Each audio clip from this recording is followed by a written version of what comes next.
Ghostbusters is a story about four very smart outsiders who believe in the paranormal, believe in ghosts.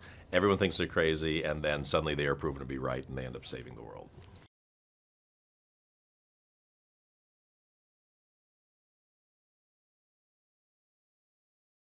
I've worked with Melissa and Kristen before, and I hadn't worked with Kate or Leslie, but I'm a big fan of their work.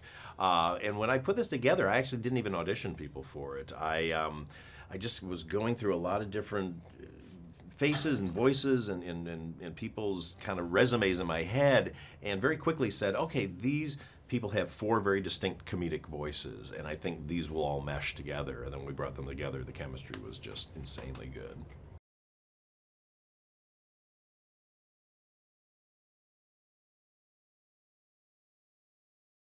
Every day is hard work, but it's really fun hard work because we're all professionals and we all really want to make sure we're at the top of our game and doing our best work and yet still keeping it very natural and real. But we laugh a lot, and I'm sort of the worst perpetrator of ruining takes because they'll be in the middle of something and I'll burst out laughing and just ruin everything. So they always move me further and further away from the set.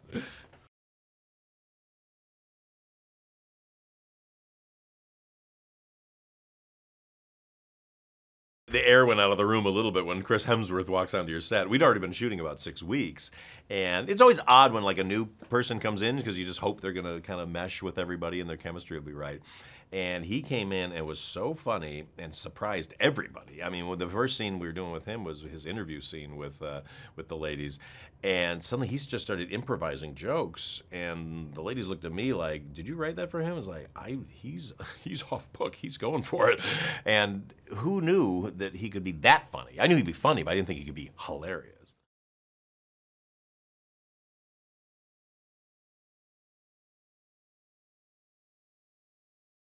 VFX kind of evolve as you do them. You definitely have the look you know you want, and then you work with a team of artists who then do concept drawings, and so you kind of get to where you think it's going to be that. But then as you start shooting the scenes with the actors and seeing how they're playing it and then seeing the environments, then you do start to morph it a little bit to make sure that it works the best and it's the funniest, but it's also scary. And I loved it because you get to work with this amazing team of artists and headed up by Pete Travers, our special effects supervisor.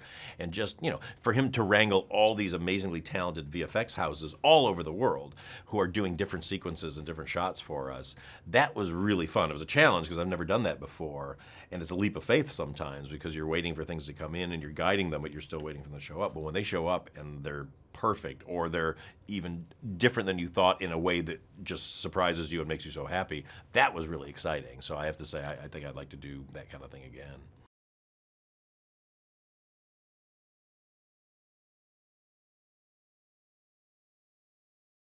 I really didn't want my actors acting with tennis balls and well, look at that X on the on the wall against that green screen. I need for comedy. I need to have them having interaction. I need to see. There's nothing. The human face just reacts differently when it's talking to another person versus if I was just looking off into the air and talking right now. It would just I would look different. And for comedy, then they also need that interaction. And by hiring these really talented actors to play the ghosts and putting them in full makeup and full costume, but then augmenting them with these LED light suits that would add light interaction onto the actors and the environments, and then we augment that with CG. It just made the whole experience feel like they were actually encountering a ghost.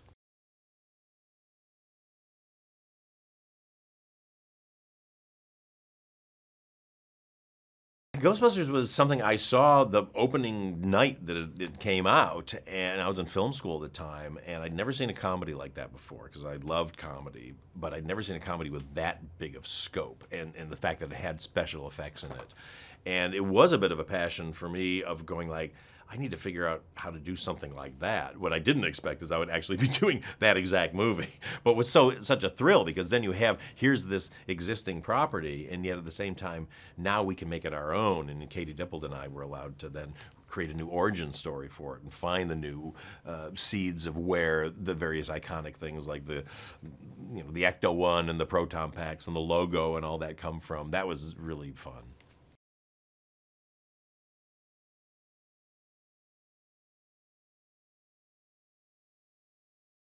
I'm just excited for people to see how much fun the movie is and what a nice mix it is of character comedy and just relatable friendship stories, and yet in the context of this enormous world with this enormous ghost threat that is both scary but fun to watch, and you know, high stakes but still enough where you can still laugh through it but feel invested and feel that it's real.